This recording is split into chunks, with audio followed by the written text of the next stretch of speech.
नमस्कार, मैं हूं ब्रिज द्विवेदी। कमोडिटीज के इस खास शो मेटल मीटर में आप सभी का स्वागत है।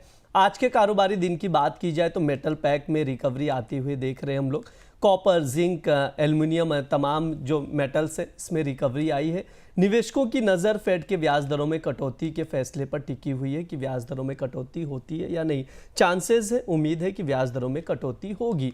ऐसे में ट्रेडर्स की कॉपर, जिंक, लेड, एल्युमिनियम को लेकर क्या स्ट्रैटेजी होनी चाहिए, किस मेटल में दांव लगाकर चल सकते हैं, इन्वेस्टर्स क्या करें, कॉपर में और कितना मूवमेंट देखने को मिलेगा, अगली चाल क्या होगी, इस पर बातचीत करने के लिए हमारे साथ जुड़ रहे हैं केडिया एडवाइजरी के डायरेक्टर अजय केडिया जी। अजय सर, बहुत बहुत स्वागत है आपका द बोनस में।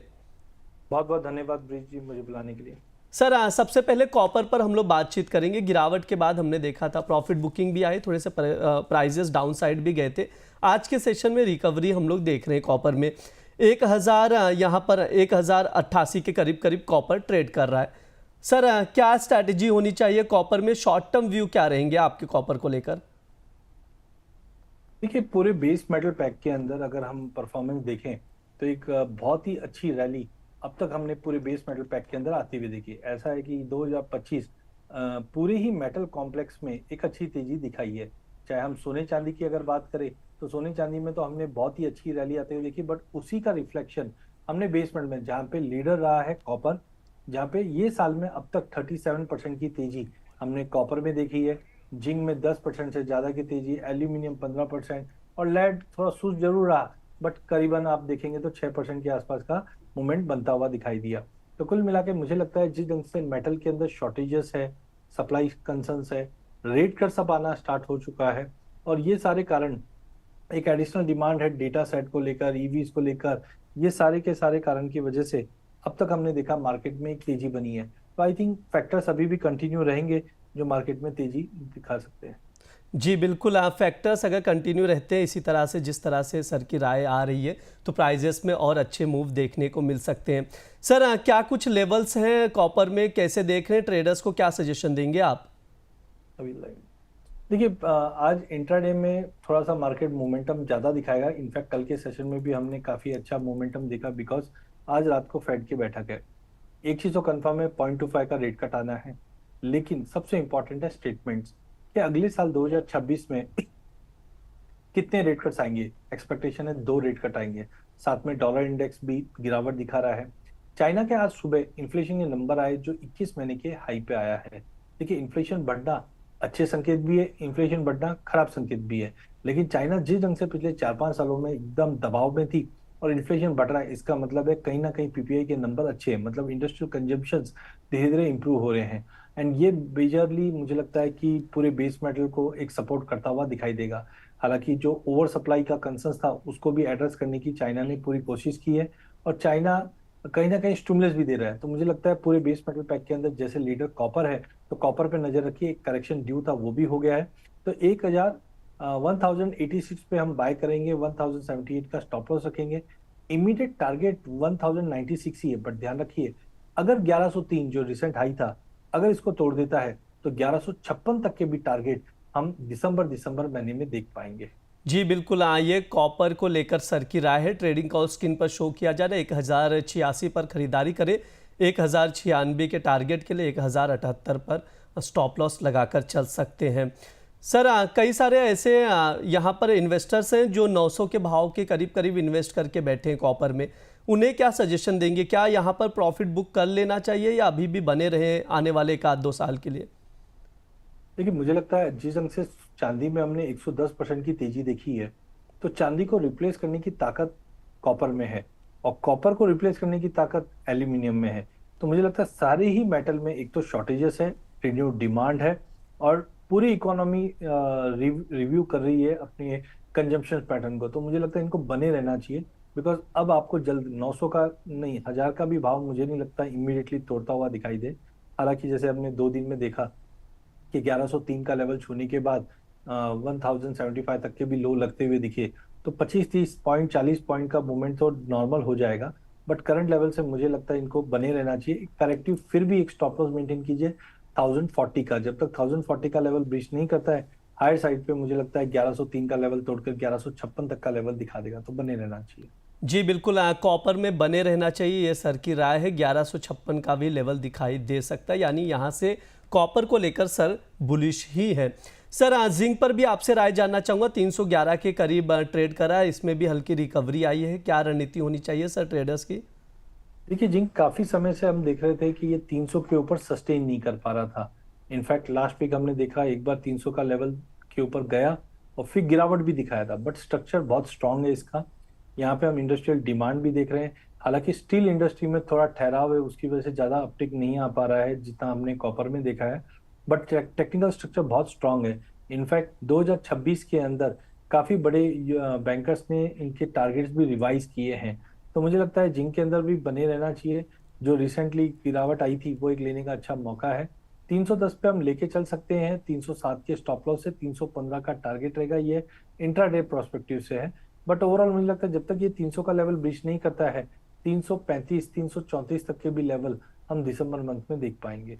जी बिल्कुल, जिंक में ट्रेडिंग कॉल्स जो दिया जा रहा है अजय सर की ओर से स्क्रीन पर है, आप लोग नोट डाउन करके चल सकते हैं।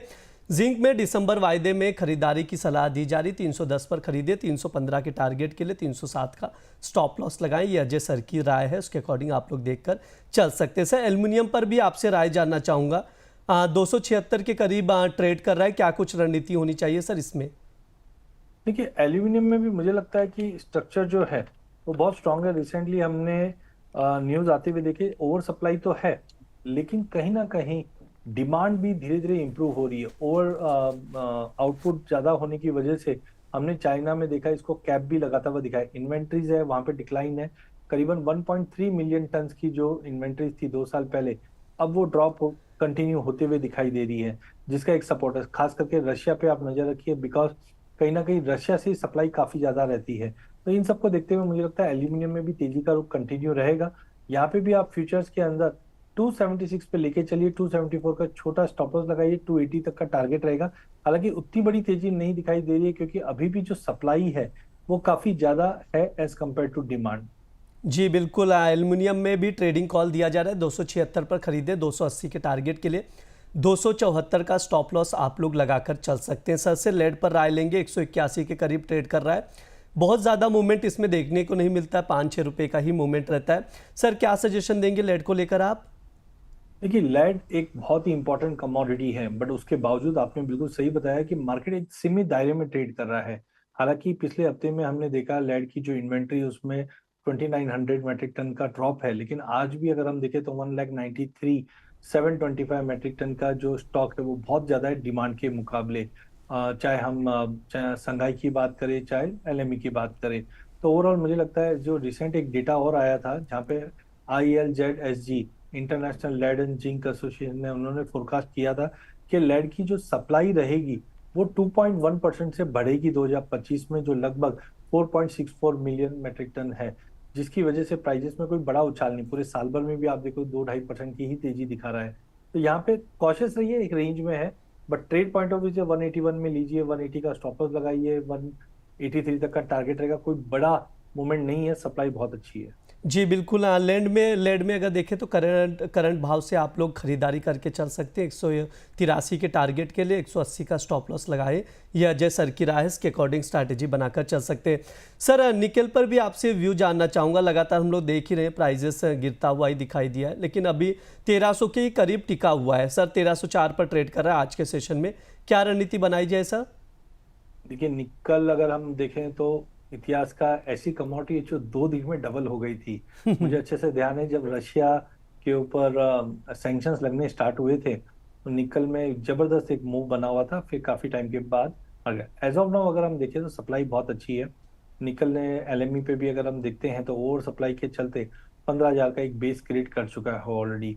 इंडोनेशिया में सप्लाई थोड़ी बहुत बढ़ी हुई है, जिसकी वजह से बार बार में देखिए पूरे मेटल में तेजी आ जाती है, मगर निकल ज्यादा तेजी नहीं कर पा रहा है। तो मुझे लगता है जो रिसेंट अपडेट आया है उसमें 2026 2027 में भी ओवर सप्लाई की वजह से निकल थोड़े दबाव में रहेगा। हालांकि रशिया का जो कंसर्न था उसके बाद हमने एक तेजी देखी थी, बट सप्लाई अच्छी है।